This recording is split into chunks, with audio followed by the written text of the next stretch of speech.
Hello my dear students, welcome to the MS science academy. मैं हूं मीनू श्रीवास्तव और आज हम डिस्कस करेंगे एक्सक्रीशन इन एनिमल्स। ये हमारे लाइफ प्रोसेस चैप्टर का लास्ट टॉपिक है। इसमें हम बात करेंगे एनिमल्स के एक्सक्रीशन के बारे में। ह्यूमन बॉडी के अंदर मेन एक्सक्रीटरी ऑर्गन होता है किडनी। बेसिकली किडनी हमारी बॉडी में नाइट्रोजनस वेस्ट को रिमूव करती है। अब नाइट्रोजनस वेस्ट हमने प्लांट वाले लेक्चर में भी देखा था कि नाइट्रोजनस वेस्ट नहीं होता है, नाइट्रोजनस वेस्ट को रिमूव नहीं करते हैं प्लांट। अब एनिमल्स में हम कह रहे हैं कि नाइट्रोजनस वेस्ट बन रहे हैं।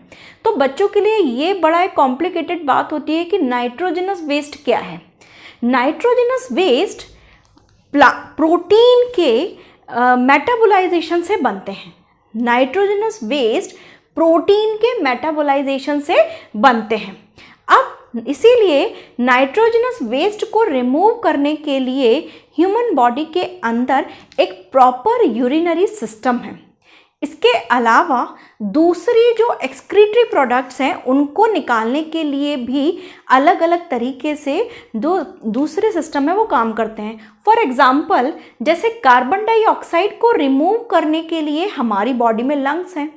अनडाइजेस्टेड फूड को रिमूव करने के लिए हमारी बॉडी में एलिमेंट्री कैनाल है, जिससे एनस वाले पार्ट से पूरा जो अनडाइजेस्टेड फूड है वो बाहर निकलता है। लेकिन जो प्रोटीन का प्रोडक्ट है, प्रोटीन का जो बाय प्रोडक्ट है, वो कैसे बनेगा? वो होता है आपका नाइट्रोजनस वेस्ट। और नाइट्रोजनस वेस्ट को रिमूव किया जाता है यूरिनरी सिस्टम के थ्रू, यानी यूरिन के through with the help of kidney. तो अब आपको समझ में आया कि नाइट्रोजनस वेस्ट किससे बने हैं? प्रोटीन के डाइजेशन से बने हैं। और प्रोटीन के डाइजेशन से नाइट्रोजनस वेस्ट को रिमूव करने के लिए हमारा जो पूरा यूरिनरी सिस्टम है, हमारे यूरिनरी सिस्टम में वन पेयर किडनी है, left kidney and right kidney. Left kidney यहाँ पर मैंने थोड़ी सी ऊपर बनाई है, तो लेफ्ट किडनी थोड़ी सी ऊपर होती है और राइट किडनी थोड़ी सी नीचे होती है। इसको देखें तो ये बीन शेप्ड होती है। यहाँ पर जो किडनी है, किडनी के ऊपर एक ग्लैंड होती है जिसे हम बोलते हैं सुप्रारीनल, यानी रीनल पार्ट के ऊपर, या एड्रिनल ग्लैंड भी हम इसे कहते हैं। जो यहाँ पर आपका किडनी का इस तरह का जो पार्ट है, इसे हम बोलते हैं कॉन्वेक्स रीजन, यानी जो उभरा हुआ है। और जो ऐसा अंदर की तरफ डाइवर्टेड है, इसको हम बोलते हैं कॉनकेव रीजन। इसको हम क्या बोलते हैं? कॉनकेव साइड या कॉनकेव रीजन, या इसको हम हाइलम भी बोलते हैं। इसको हम क्या बोलते हैं? Hilum part. हाइलम वो जगह है, यानी कि ये जो अंदर की तरफ है ना, दोनों में जो अंदर की तरफ है उसे हम क्या बोल रहे हैं? हाइलम। और हाइलम यहाँ पर आर्टरीज और वेन्स को निकलने और बाहर जाने के लिए रास्ता या साइड देता है।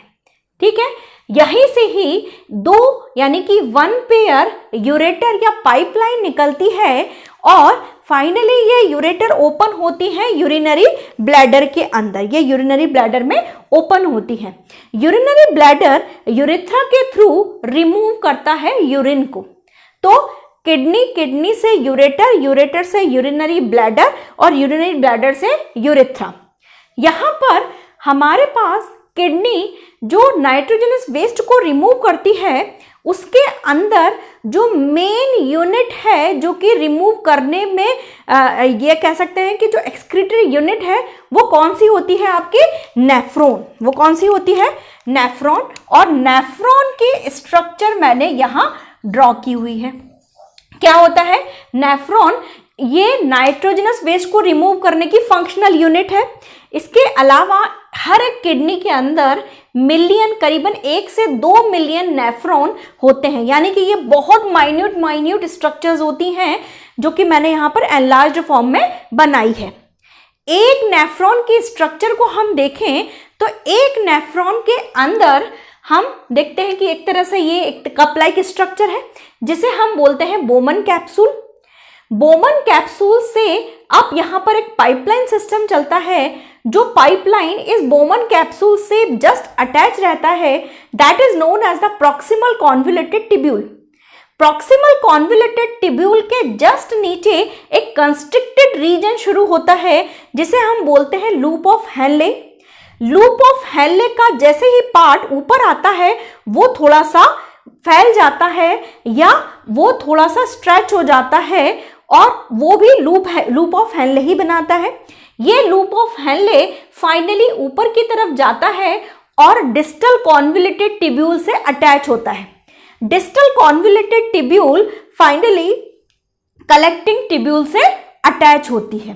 तो यहाँ पर बोमन कैप्सूल वाला पार्ट है, फिर पीसीटी, इसको शॉर्ट फॉर्म में आप पीसीटी भी कह सकते हैं, PCT, then loop of Henle, then distal convoluted tubule यानी डीसीटी, उसके बाद कलेक्टिंग ट्यूब्यूल्स। तो यहाँ पर ये एक नेफ्रॉन की स्ट्रक्चर है। यहाँ पर आप देखिए कि रीनल आर्टरीज, यहाँ पर मैंने आपको रीनल आर्टरीज बने या एरोटा अगर रीनल के अंदर जा रहा है तो हम उसको रीनल आर्टरी बोलेंगे। ये रीनल आर्टरी मिलियंस ब्रांचेस में बंटती है क्योंकि उसको मिलियंस ऑफ नेफ्रॉन पर अप्रोच करना है। तो यहाँ पर वही रीनल आर्टरी यहाँ पर एक नेफ्रॉन की में कंटिन्यू वो एक पूरा का पूरा कॉइल स्ट्रक्चर बनाती है। वो इस तरह से पाइपलाइन ऐसे घूम जाती है, ऐसे कंटिन्यू वो घूम जाती है और यहाँ पर हम उसे क्या कहते हैं, ग्लोमेरुलस। तो ये जो आने वाली ब्रांच है एरोटा की, जो किडनी के नेफ्रॉन के बोमन कैप्सूल में आ रही है, that branch is known as the afferent arteriole. उस ब्रांच को हम क्या बोलेंगे, आफरेंट आर्टीरियोल। और जो ब्रांच ये फिर ब्रांच निकल रही है इस बोमन कैप्सूल पे ऐसा कंटिन्यू ग्लोमेरुलस बना के और ये बाहर आ रही है और इसको हम बोलेंगे इफरेंट आर्टीरियोल। इफरेंट को आप एग्जिट से भी याद रख सकते हैं, E for exit, E for efferent. Okay, तो इफरेंट मतलब कि जो बाहर आ रही है। अब यहाँ पर इफरेंट आर्टीरियोल ये ग्लोमेरुलस से बाहर आ रही है और आफरेंट जा रही है। आफरेंट आने वाली, इफरेंट जाने वाली, E for exit, E for efferent. अब यहाँ पर ये इफरेंट कंटिन्यू पीसीटी डीसीटी के चारों तरफ एक जाल बनाता है और फिर फाइनली ये डीऑक्सीजनेटेड ब्लड यानी कि इम्प्योर ब्लड इकट्ठा करते हुए रीनल वेन के थ्रू ओपन हो जाता है और जिसमें फाइनली सभी वेना केवा में पूरे जो रीनल वेन है वो जब मिल जाती है, मिलियंस ऑफ जो रीनल वेन है जब मिलती हैं तो वो क्या बनाती है, वेना कावा। इतना आपको समझ में आ रहा है कि आपका बोमन कैप्सूल, पीसीटी, आपका loop of Henley, distal convoluted tubule और आपका कलेक्टिंग ट्यूब्यूल। यहाँ पर आफरेंट आर्टीरियोल किसकी ब्रांच है, एरोटा की ही ब्रांच है। एरोटा की ब्रांच यहाँ पर मिलियंस ब्रांचेस में बढ़ती है और हर ब्रांच को हम बोलते हैं आफरेंट आर्टीरियोल। आफरेंट आर्टीरियोल यहाँ पर एक कंस्ट्रिक्टेड ट्यूबलाइन बनाती है और कंस्ट्रिक्टेड ट्यूबलाइन बनाने के बाद और ये यहाँ पर फाइनली आगे बढ़ जाती है जिसे हम बोलते हैं इफरेंट आर्टीरियोल। ये efferent arteriole finally renal vein में ओपन हो जाती है और मिलियंस ऑफ रीनल वेन यहाँ पर वेना कावा बनाती है जो कि हाइलम सरफेस से बाहर एग्जिट होती है। अब हम देखेंगे कि बेसिकली ये जो मिलियंस ऑफ नेफ्रॉन्स हैं इस स्ट्रक्चर में किस तरीके से रोल प्ले करते हैं यूरिन फॉर्मेशन का। अब हम बात करते हैं कि ये जो नेफ्रॉन का स्ट्रक्चर हमने ड्रॉ किया है ये किस तरीके से नाइट्रोजनस वेस्ट को रिमूव करता है। नाइट्रोजन वेस्ट को रिमूव करना यानी कि यूरिन फॉर्मेशन।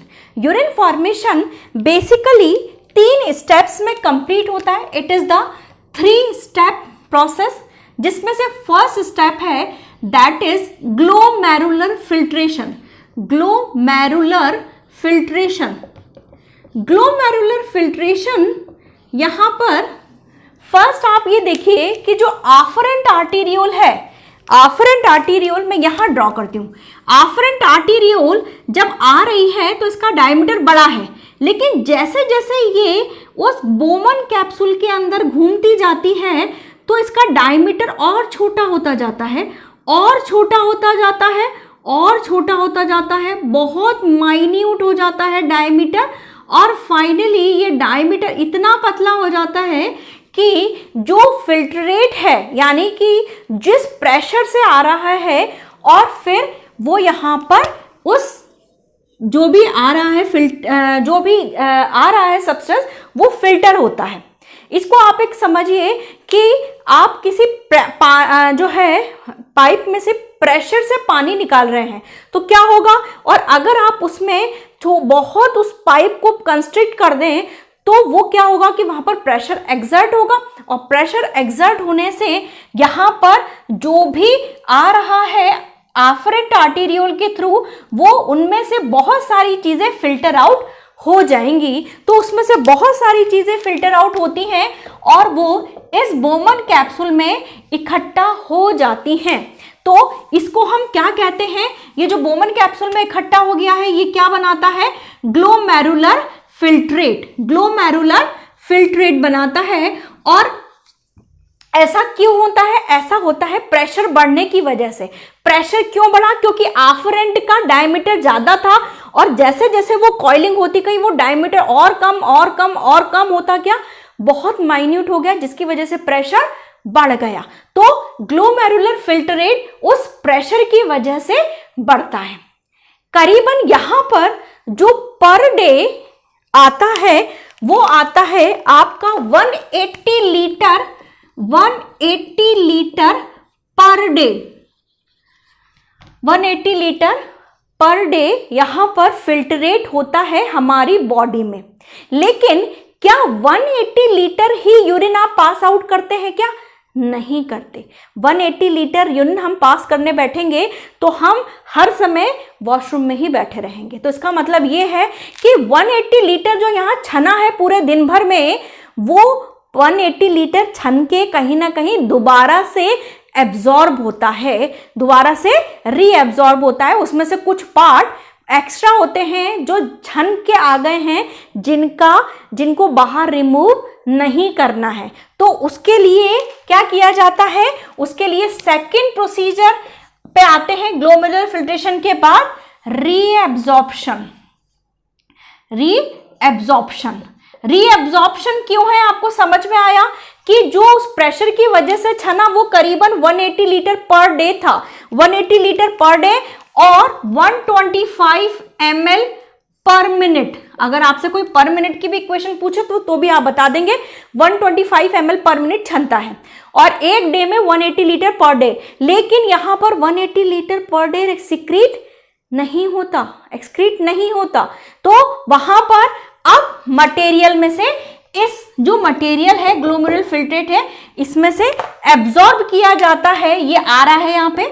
और ये जो पीसीटी है, पीसीटी इसमें से कुछ परसेंट एब्जॉर्ब करके वापस कहाँ डाल देती है, वो ही वापस से ब्लड में उसको डाल देती है।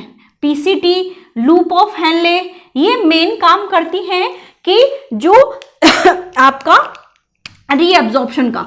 तो जो प्रॉक्सिमल कॉन्वोल्यूटेड ट्यूब्यूल है, पीसीटी है, वो ग्लूकोज, अमीनो एसिड्स जो कि छन गए हैं बाय मिस्टेक, फिल्ट्रेट हो गए बाय मिस्टेक, तो उनको रीअब्जॉर्ब करके वापस से इस इफरेंट आर्टेरियोल में डाल देता है। तो ग्लूकोज, अमीनो एसिड्स, कई सारे आपके आयंस, सोडियम, पोटेशियम, आपके ये आयंस वापस से कहाँ डाल दिए जाते हैं, ब्लड में वापस से डाल दिए जाते हैं। तो ये काम कौन करता है, PCT and loop of Henley mainly यही काम करते हैं। कुछ पार्ट कलेक्टिंग डक्ट का भी होता है। कलेक्टिंग डक्ट आपका वाटर एब्जॉर्प्शन का काम करता है। कलेक्टिंग ट्यूब्यूल या कलेक्टिंग डक्ट जो है आपका वाटर एब्जॉर्प्शन का काम करता है। अब यहां पर रीअब्जॉर्प्शन के बाद एक और प्रोसीजर होता है, दैट इज सिक्रीशन। सिक्रीशन किसका, अभी भी यहां पर ब्लड के अंदर कुछ ऐसे मटेरियल हैं जो कि छन्ने से रह जाते हैं, तो उनको ब्लड वापस से वहां जो है ट्यूब्यूल्स के अंदर वापस से डाल देता है, सिक्रीट आउट कर देता है। ठीक है, और वो कौन कौन से होते हैं, वो होते हैं आपके यूरिया, यूरिक एसिड, क्रिएटिनिन, ये आपके वापस से इन टिब्यूल्स में डाल दिए जाते हैं। इन टिब्यूल्स में, ब्लड के अंदर से इन टिब्यूल्स में से डाल दिए जाते हैं। ठीक है, ये इस तरह से। ठीक है, तो यहां पर देखिए ये जो मैंने एरो बनाया है ग्रीन एरो, ये ग्लो, ये आपका रीएब्जॉर्प्शन का है। रीएब्जॉर्प्शन, ब्लड ने रीएब्जॉर्ब किया है, लेकिन जो सिक्रीशन है वो ब्लड से सिक्रिट आउट हो रहा है टिब्यूल्स के अंदर। तो यहां पर फाइनली सिक्रीशन के बाद जो हमारे पास फाइनल यूरिन आता है वो आपका 1.5 लीटर, 1 से 1.5 लीटर करीबन यूरिन आता है। तो पर डे आप 1.5 लीटर यूरिन पास आउट करते हैं। देखिए बना कितना था 180 लीटर, लेकिन आपने पास आउट कितना किया 1.5 लीटर, तो इस 1.5 से 2 लीटर, तो इसका मतलब ये है कि आपका 178 अप्रॉक्स लीटर एब्जॉर्ब हो गया। तो वो काम कौन सा था, रीएब्जॉर्प्शन का, वो जो कि बहुत इंपॉर्टेंट स्टेप है। तो इसीलिए यहां पर इन 3 स्टेप्स में ये यूरिन फॉर्मेशन कंप्लीट होता है। सिक्रीशन के बाद फाइनली इन जो नाइट्रोजनस वेस्ट हैं इनको यूरेटर के थ्रू, देखो यूरेटर हमने जो किडनी बनाई थी याद करिए, ये आपका किडनी वाला स्ट्रक्चर है ना, ये आपका यूरेटर, यूरिनरी ब्लैडर और ये यूरेथ्रा है ना। तो ये यहां से होती हुई ये यूरेटर के थ्रू यूरिनरी ब्लैडर में आएंगी और यूरिनरी ब्लैडर में और फिर ये यूरेथ्रा के थ्रू बाहर रिमूव कर दिया जाता है। अब हम बात करते हैं मिक्चुरेशन का। मिक्चुरेशन क्या होता है? Micturition it is the reflex or to urge the pass out of urine, मतलब कि यूरिन पास आउट करने की इच्छा। अब मिक्चुरेशन जनरली कब होता है? बेसिकली यूरिन फॉर्मेशन हमारी बॉडी में हर वक्त होता रहता है, लेकिन ऐसा तो नहीं है कि एक ड्रॉप बना और आप जो है रिमूव करने जा रहे हैं उसको, ऐसा नहीं होता। यूरिनरी ब्लैडर एक प्रॉपर लेवल तक स्ट्रेच आउट जब तक नहीं हो जाता तब तक आपको मिक्चुरेशन का रिफ्लेक्स आपका ब्रेन आपको नहीं देता। और ये करीबन कब होता है? जब एक यूरिनरी ब्लैडर 300 to 400 ml तक भर नहीं जाता। यूरिनरी ब्लैडर की स्ट्रेचिंग कैपेसिटी बहुत ज़्यादा होती है, तो वहाँ पर यूरिनरी ब्लैडर एक लेवल से ज़्यादा एक्सीड आउट हो सकता है। इसीलिए जब करीबन वो 300 से 400 ml तक फिलअप हो जाता है, then the stretch receptors will send the reflex to your mind कि अब हमें यूरिन पास आउट करना चाहिए। देन वो मिक्चुरेशन होता की अर्ज होती है, देन फिर आप उसको पास आउट करते हैं। बट फिर भी अगर आप चाहते हैं तो उसको होल्ड कर सकते हैं टू ए सर्टेन एक्सटेंट और लिमिट। अब किडनी हमारी बॉडी में बहुत इंपॉर्टेंट काम करती है, वो सारे वेस्ट को रिमूव करती है।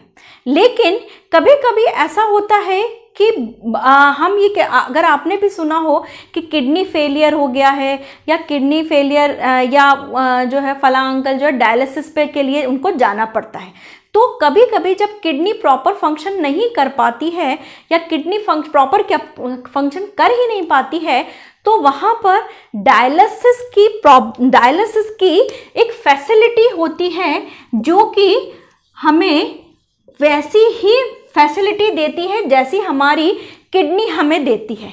बस इसके लिए पेशेंट को वीक में एक बार जो है हॉस्पिटल जाना होता है।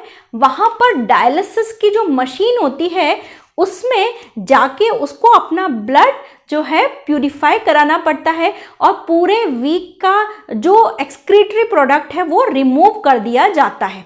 अब बेसिकली ये डायलिसिस मशीन काम कैसे करती है वो हमको देखना है। कोई भी प्रॉपर रीनल आर्टरी या वेन में से वहाँ पर ब्लड को बाहर निकाला जाता है और ब्लड किस एक डायलाइजिंग मशीन होती है जिसमें सेलोफोन की मेम्ब्रेन्स होती है। ये जो मेम्ब्रेन्स हैं ये आपकी सेलोफोन मेम्ब्रेन्स हैं। और सेलोफोन मेम्ब्रेन्स क्या होती हैं? ये परमिएबल, सेलेक्टिव परमिएबल मेम्ब्रेन्स होती हैं। ये सेलेक्टिव परमिएबल होती हैं और इनके अंदर सेम वैसे ही filtration, glomerular filtration, reabsorption, secretion, इसका वही पूरा फंक्शन होता है इन ट्यूब्स के अंदर। अब यहाँ पर सेम एक डायलाइजिंग फ्लूइड भरा हुआ जाता है। ये एक यहाँ इसको मैं दूसरे कलर से बनाती हूँ कि यहाँ पर एक डायलाइजिंग फ्लूइड भरा हुआ जाता है जिसकी कंसंट्रेशन, जिसका ऑस्मोटिक कंसंट्रेशन बिल्कुल वैसा का वैसा होता है जैसा ब्लड का होता है। मतलब यहाँ पर हम पेशेंट को उसी तरीके से ट्रीट करवा रहे हैं जैसे ब्लड में किडनी प्रॉपर फंक्शन करती है। तो यहाँ पर एक प्रॉपर रीनल या आर्टरी में से ब्लड को डायलाइजिंग मेम्ब्रेन्स यानी कि सेलोफोन मेम्ब्रेन्स में भेजा जाता है। ये सेलोफोन मेम्ब्रेन्स सेलेक्टिव परमिएबल होती हैं।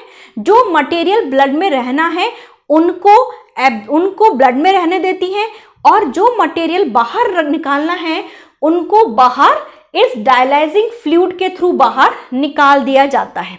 ये जो डायलाइजिंग फ्लूइड है ये यहाँ से देखिए ये यूज्ड वाला है, ये इसको अगर अपन देखें तो ये यूज्ड वाला है। यहाँ से इन सेलोफोन मेम्ब्रेन से जो मटेरियल पास होके आ रहा है वो इस डायलाइजिंग फ्लूइड में सॉल्यूशन में भर जाता है। अब जब हम कोई भी पेशेंट का ब्लड बाहर ले रहे हैं तो यहाँ पर हमें जो टेम्परेचर रखना होता है, the temperature should be 0 degree Celsius and we should add the heparin. यहाँ पर इस डायलाइजिंग मशीन में 0 डिग्री सेल्सियस पर ब्लड को मेंटेन किया जाता है। इसके अलावा हिपेरिन डाला जाता है। 0 डिग्री से फायदा क्या होता है?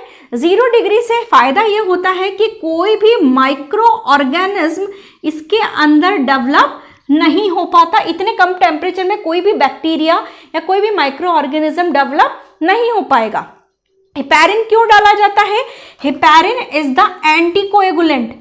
एंटीकोएगुलेंट मतलब कि जब ब्लड बाहर आ रहा है तो उसके अंदर हिपेरिन डाला जाएगा। पता चला कि ब्लड बाहर ले रहे हैं हम और वो यहाँ जम जाए, क्योंकि हमारे ब्लड के अंदर कोएगुलेंट प्रॉपर्टी होती है। आप कभी इसको देखिएगा कि कहीं ब्लड की जब ड्रॉप गिर जाती है तो वो जम जाती है। क्यों? क्योंकि उसके अंदर कोएगुलेंसी प्रॉपर्टी होती है, जमने की प्रॉपर्टी होती है। तो यहाँ पर क्या किया जाता है? हिपेरिन डाला जाता है और हिपेरिन उसको बाहर जमने से रोकता है।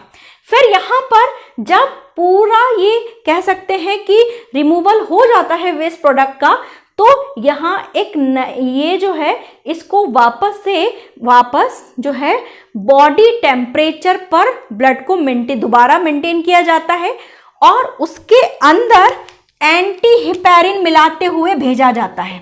एंटी हिपेरिन यहाँ पर उसको इसमें एंटी हिपेरिन मिला दिया जाता है। एंटी हिपेरिन क्यों?